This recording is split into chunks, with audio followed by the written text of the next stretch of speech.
Welcome to the Outthinker podcast. Each week, we talk with forward-looking strategists and innovators that are challenging the status quo, leading the future of business, and shaping our world. I'm your host, Kyan Krippendorf, founder of the Outthinker Strategy Network.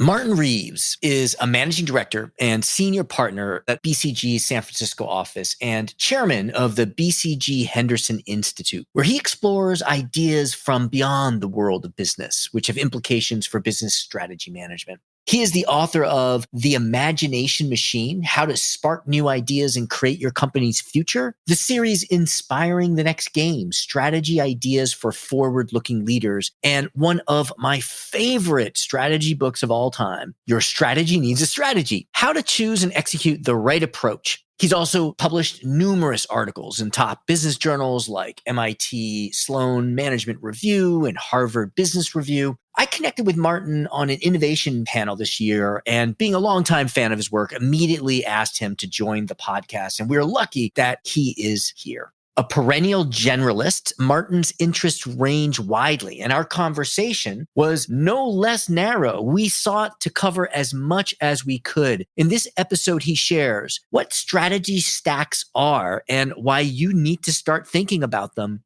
6 steps that creativity theory shows are needed to harness imagination in yourself and in your company. Why business strategy can no longer follow a one-size-fits-all model, and how ecosystem-based competition differs in some important ways from the company-to-company battles that most of our strategy knowledge is based on today. Ladies and gentlemen, Martin Reeves.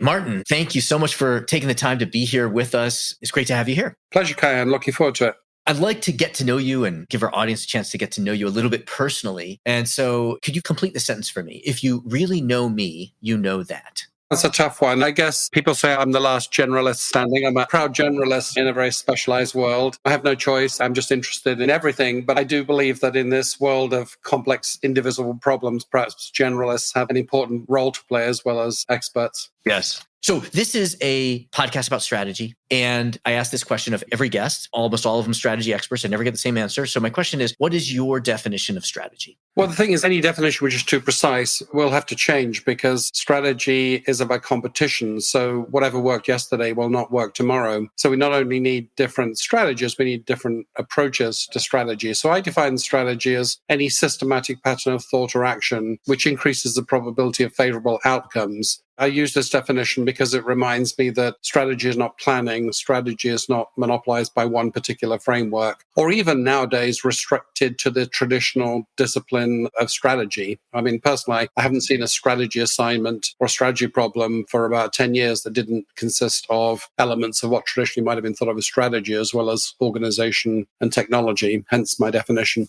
Mm-hmm. Yeah, really resonate with your work and view of strategy and strategy stacks, which I'm excited to get into. You've covered so many topics. Which ones have been most well received or adopted? What would you say you're known for? As a passionate generalist, that's a very hard question. I do like to look at all important managerial problems and strategic problems, but I guess I put most effort into my 2 last books on strategy. Your Strategy Needs a Strategy, which is about the idea of meta strategy. It's about the idea that you don't just need a strategy, you need to understand the situation you're in, how competition works in that situation, and what sort of strategy you need. So I look at 5 different approaches to strategy. I look at planning, I look at adapting, I look at visioning or entrepreneurialism, I look at collaborating in the context of ecosystems, and I look at strategies of renewal and write about the different tools and approaches and skills that you need for each and how to choose the right approach to strategy for each environment. And then probably the second one would be my latest book on The Imagination Machine, which is essentially about the visionary approach to strategy, creating new unprecedented things in the world through entrepreneurial activity, and the strategy, both the external strategy, the actions, but also the thoughts and the mindset and the communication and the teamwork that go into building new things in the world through corporations.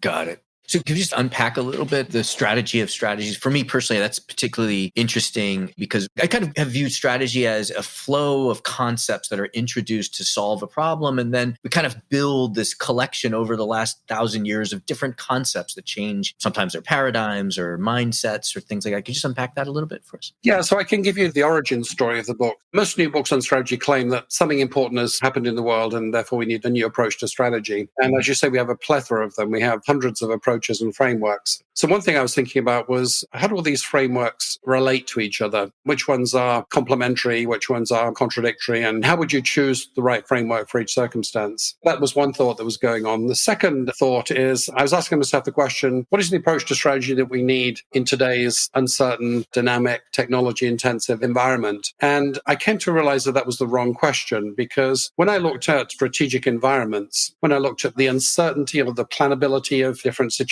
when I looked at the malleability of different situations, and when I looked at the harshness of different situations and plotted all companies and industries on that matrix, what I found was that one very important shift in strategy is that we now have a greater diversity of environments. So therefore, whatever generalization we might want to make about strategy is increasingly inapplicable to the whole. And therefore, we need to ask pluralistically, not what the approach is to strategy in the modern business environment, but which approach is applicable under which circumstances. So that led to the idea of the strategy palette, which is like the canonical approaches to strategy. And I distinguish 5 and which one you need to adopt under which circumstances. So essentially, if you have a reasonably plannable environment, then you use classical strategy. That's not obsolete, but it's no longer a panacea. We still have some industries that are relatively plannable. Anything to do with demographics is relatively plannable. So if you're in the funeral urn industry, then you can predict demand reasonably well. Many industries are now adaptive in the sense that we don't know what's coming next, but we can arrange ourselves to learn faster about new circumstances than competitors. That would be the art of adaptation with advantage. There's still an important role for entrepreneurs. In fact, more new industries are being created than ever before because of progress in technology. So therefore, we need strategies for industries that don't yet exist, the pioneering acts of strategy. And then we have this new species of strategy, which was fringe 10 years ago. Only one of the world's 10 largest companies 10 years ago was a digital platform for engendering the collaboration of hundreds of enterprises. But now 7 of the top 10 companies in the space of just 10 years are multi-hundred company collaborative ecosystems. So that's not only a new approach to strategy, that's a different unit of analysis. We're not talking about the strategy of the corporation there. We're talking about the strategy of a collaborative collection of corporations. Those are doors that I would love to go down and explore. And we don't have as much time, of course, as they deserve. But maybe if I don't mind just like peeking down the ecosystem door, because that's something that comes up a lot with our chief strategy officer members, the idea of competing on the ecosystem, that being the unit of measure. Do the sources of competitive advantage change? It can easily mislead because our instincts from corporate strategy won't necessarily translate. So for a start, the unit of analysis is different. We're talking about a collection of companies. Secondly, we're talking about something which is not fully controllable. It's not within the legal boundaries of the company. So there's no command and control. It's all about shaping and nudging and persuading. And the most important aspect of that is it's completely voluntary. Nobody has to join your ecosystem. So one interesting paradox is that any company thinking about ecosystems naturally sees itself as the orchestrator. But you do the arithmetic, 99% of them must be wrong because there's only one orchestrator in multi-hundred company ecosystem. So qualification to be an orchestrator is a very important aspect of this. And then complexity.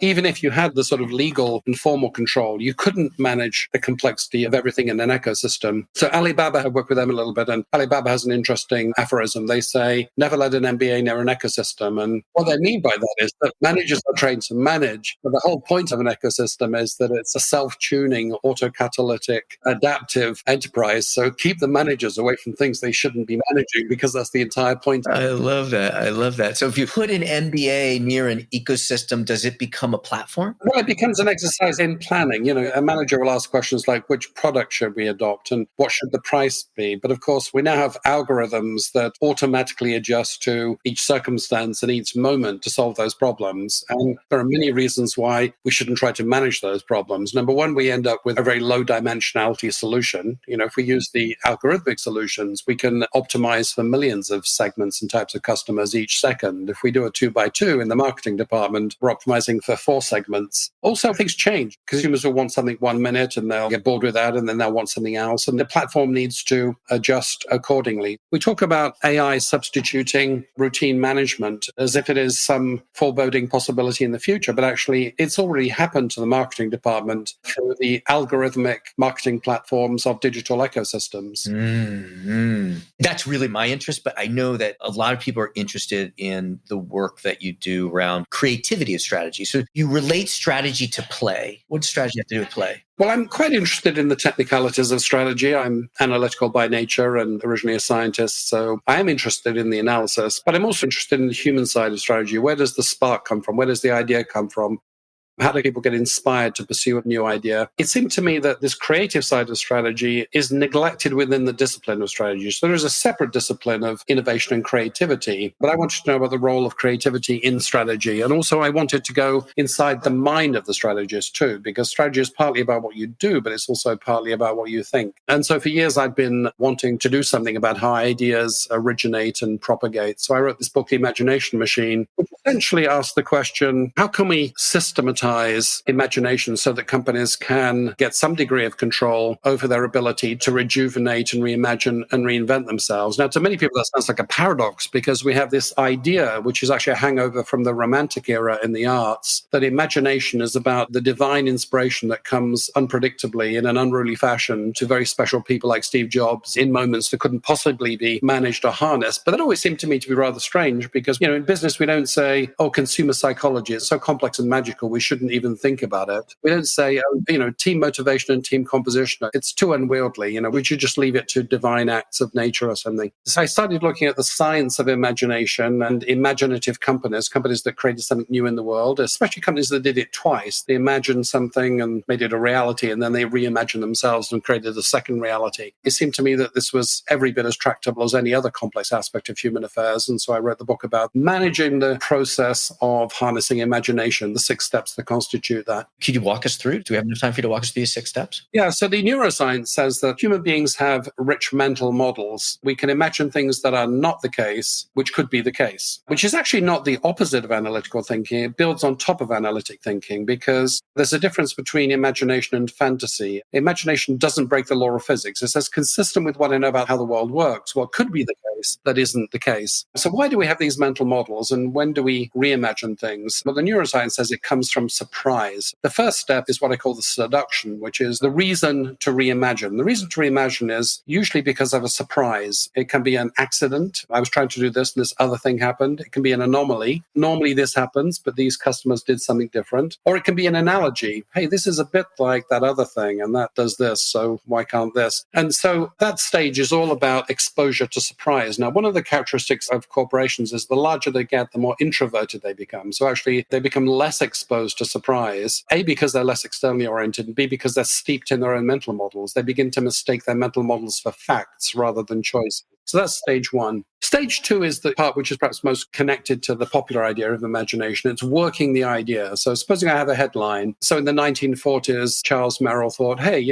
a financial institution doesn't have to be a gentleman's club. It could be like a supermarket with products and transparent pricing and could be products for everyone. And so you imagine the modern idea of a bank, but you can't test a one-liner. You have to elaborate the thought. And so this is the art of counterfactual thinking. There is an art of counterfactual thinking. It consists of things like listing the components of an idea, creating a visual representation of an idea, recombining the components, applying constraints, removing constraints. There are techniques for counterfactual thinking about things that are not the case, they could be the case. It's just that few of us have been taught those techniques since kindergarten. So it's an important discipline of elaborating ideas and counterfactual thinking. And the most important part of that is to understand that a mental model is a choice, not a fact. And you can have multiple mental models for any situation. The third stage is what I call the collision. The collision is where you take the new mental model and you collide it with reality. And I don't call this experimentation or verification because that's just one of the things that's going on. Obviously, in some sense, you're testing your new mental model of the business. So Charles Merrill would say, well, let's try it. Let's see what happens. But the other thing that's going on is in that collision, you're actually generating new surprises, new sources of inspiration. And in fact, that's more important in the sense that even in very benevolent industries like consumer goods, about 2/3 of the products fail. If you're in pharmaceuticals, 99.9% of the products fail. So actually the failure failure signals are more prevalent, more important than the success signals. That's something about the collision stage. And then that leads on to probably the most mysterious stage. So an idea is intangible, and I have an idea. You may be a very empathetic guy, and you may say, yes, I understand your idea. It sounds interesting. But how do we know that you're thinking about the same idea that I'm thinking about? We can't know for sure. It's what philosophers call the intersubjectivity problem. So how ideas spread is a little bit of a philosophical mystery. But of course, an idea that doesn't spread has absolutely no impact. It may qualify as imagination, but it won't qualify as impactful imagination. So I studied how companies overcome the intersubjectivity problem. And I found a very interesting company in Japan called Recruit, Recruit, whose entire personnel system is based upon facilitating the spread of ideas. It's one of the most important ideas in the company. They celebrate their entrepreneurial heroes. They have festivals of ideas. The idea of these festivals is that you get up on stage and present your new idea for a business. Thousands of people do this. And it's designed to make you believe that it's your responsibility to do this. It's really fun to do this. It's very high status to do this, and anyone can do this. And that's the whole idea of the festival. And so, not surprisingly, this company is a serial business model innovator. They've successfully woken up many sleepy B2B service segments in Japan with this incredible celebration of what they call their entrepreneurial heroes. That's stage 4.